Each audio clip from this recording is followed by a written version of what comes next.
तो गुजरात की बहू से कांच का प्याला फूट जाता है, और कांच का प्याला फूटने से क्या होता है आपको पता है, मुझे पता है। ससुर को आवाज सुनाई देती है। ससुर अपने बेटे से कहता, देखो अंदर किसने कांच का प्याला फोड़ा है। बेटे ने कहा, पिताजी अंदर वाले अंदर का जाने, हम लोग बाहर बैठे बाहर का हाल जाने, इतना टेंशन लेने की क्या जरूरत है। अरे बोले, टेंशन, जो भी नुकसान होगा लाना तो मुझे ही पड़ेगा। ये फोड़ेंगे ये लोग और लाएंगे हम लोग, तो इतना पैसा कहाँ से आएगा, देख के यहाँ बता। तो बेटा बैठा रहा, नहीं गया। बोला, पिताजी इतना क्यों परेशान होते हो, यहीं से बता दूं किसने फोड़ा है। बोले, बोल। बोले, मेरी मम्मी ने फोड़ा है। बोले, तेरी पत्नी नहीं फोड़ सकती है। बोले, वो कभी नहीं फोड़ती है, बड़ी समझदार है। बोले, तेरी मम्मी? बोले, उसमें फोड़ने की कला है। बोले, कैसे जान गया? तो यहीं बैठे बैठे देखा भी नहीं। बोले, मैं ऐसे जान गया कि कांच का बर्तन फूटने की आवाज़ के पीछे दूसरी कोई आवाज़ नहीं आई, सब शांत वातावरण है। यदि मेरी वाइफ से फूटता तो मम्मी की आवाज़ पीछे से जरूर आती, मम्मी चिल्लाती, तूने फोड़ डाला, ये कर डाला, वो कर डाला, बोलती। मम्मी चुप है, इसका मतलब मम्मी से फूटा। तब भी विश्वास नहीं हुआ उसके पिता को। अंदर गया और पूछा जोर से, किसने फोड़ा?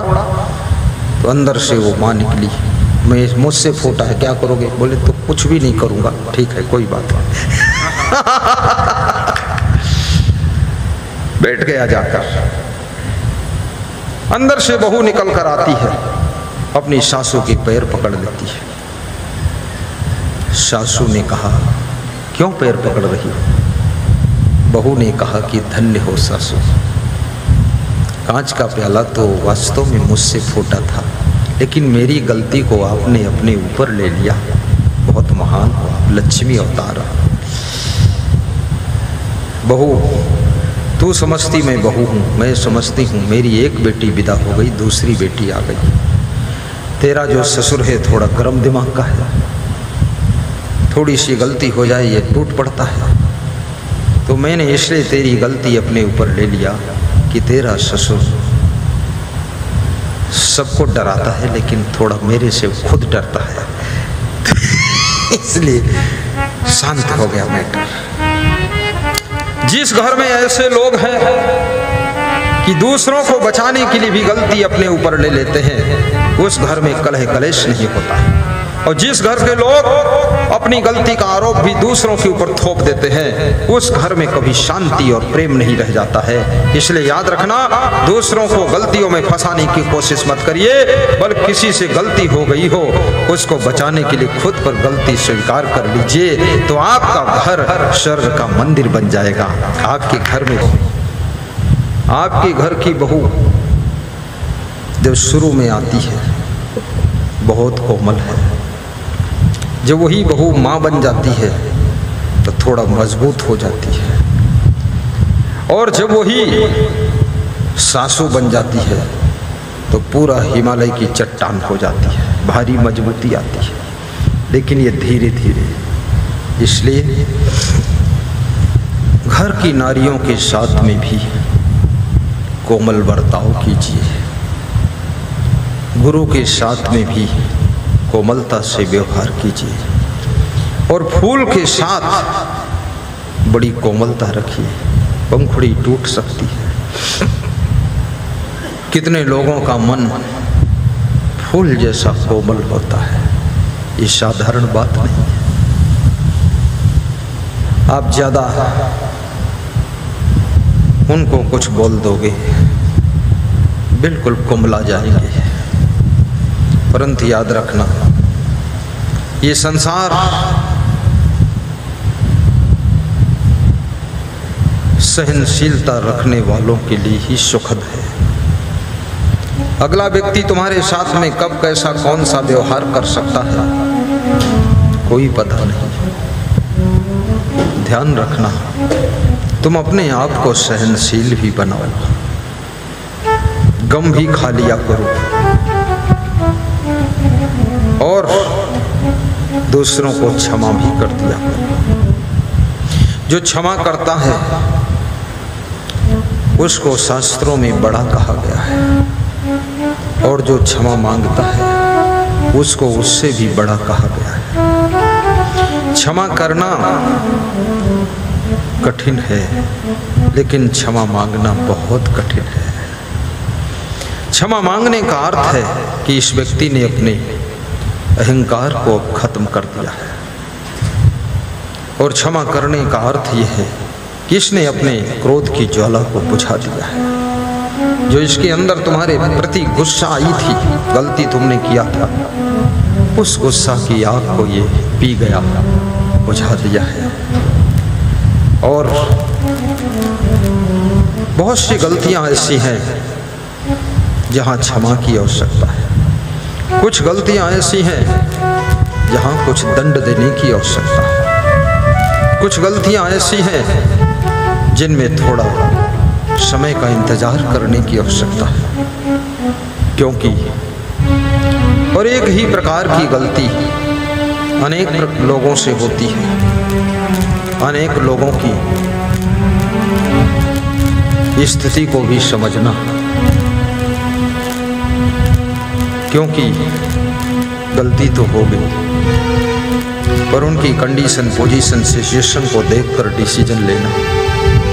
कुछ लोग गलती हो जाती है उसी से बहुत दुखी हो जाते हैं। कुछ लोग गलती हो जाती है और जब उनको पता चलता है हमारे पिताजी जान गए, बहुत शर्मिंदा होकर दुखी हो जाते हैं। कुछ लोग ऐसे हैं, गलती हो जाती है और जब उनको पता चल जाता है कि हमारे पिताजी इसलिए हमसे नाराज हैं, तो बहुत दुखी हो जाते हैं। कुछ लोग ऐसे हैं, गलती हो जाती है, जब उनको समझाओ तो उनको पश्चाताप होता है। कुछ लोग ऐसे भी हैं आपके बीच में, उनको डांटो तो भी कोई फर्क नहीं पड़ता है। इसलिए अंतःकरण को, सबके मन मंदिर को समझना, कौन कितना कैसा है। गुजरात में एक नई बहू आई तो वो बहू किचन में काम कर रही थी और उसके हाथ से कांच का प्याला गिरा और फूट गया। कांच के बर्तन बहुत नाजुक होते हैं और वो पकड़ते ही आपका मन डर जाता है, और जब मन डर जाता है तो गिर जाता है। आपके हाथ से स्टील के बर्तन इतना जल्दी नहीं गिरेंगे, लेकिन कांच का बर्तन गिर जाएगा, क्योंकि उसको पकड़ते ही तुम्हारे मन में घबराहट होती है कि ये फूट सकता है, और जो घबराहट है वो डर है, फिर वो फूट ही जाएगा, फूट जाएगा। कांच का प्याला फूटा। अच्छा घर था, सुंदर घर था, टाइल लगा हुआ था। जिस घर में टाइल लगा हुआ, घर में 10 गुना चमक बढ़ जाती है। और पुट्टी लगी हो तो कुछ वर्षों के लिए घर की पोताई से छुट्टी मिल जाती है। और जिस घर में टाइल न लगा हो, कितना अच्छा घर बना हो, फिर भी लगता है गंदा ही है, साफ नहीं। और वैज्ञानिकों ने, पहले लोग पत्थर लगाते थे, कोई काला पत्थर, कोई नीला पत्थर, कोई कोटा स्टोन, कोई संगमरमर, कोई मार्बल। अब वैज्ञानिकों ने खोज किया तो टाइल आ गया है। अब मार्बल बेचने वाले लोग माथा पीट रहे हैं कि मार्बल में मरमिटे, बिक ही नहीं रहा है। कोटा स्टोन को लोग देख नहीं रहे, क्योंकि टाइल की चमक, टाइल की डिजाइन, टाइल के फूल कहाँ मिलेंगे।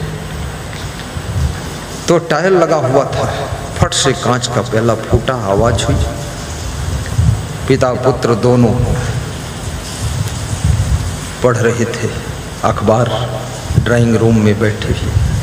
आज अखबार का भी जमाना धीरे धीरे चला गया। क्या क्या परिवर्तन जगत में हो रहा है। अब लेटर का जमाना भी चला गया।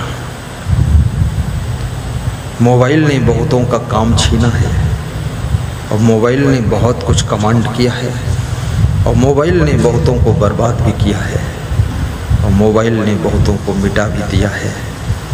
मोबाइल के भीतर सब कुछ है, तुम्हारी बुद्धि उसमें जो चाहे वो ढूंढ सकती है।